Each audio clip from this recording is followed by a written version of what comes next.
Hello everyone and welcome back to my channel, and in this short video I will tell you that how you can easily find all the live videos that you have watched on Facebook. That's quite simple, interesting and easy, so make sure to watch the video till end so you don't make a single mistake.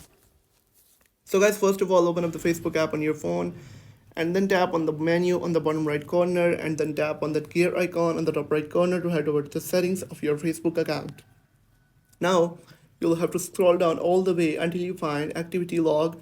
And once you have found activity log, you'll have to tap on activity log. And after that, you'll have to tap on your Facebook activity and then tap on manage posts.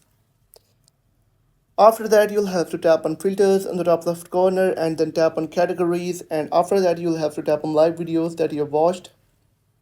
And right here, you'll be able to find all the live videos that you've ever watched on Facebook, and you can easily find them and with the date that when you watched the video. So I hope you have found the video helpful. If you have found the video helpful, make sure to like the video and hit that subscribe button. And if you have any questions about the video,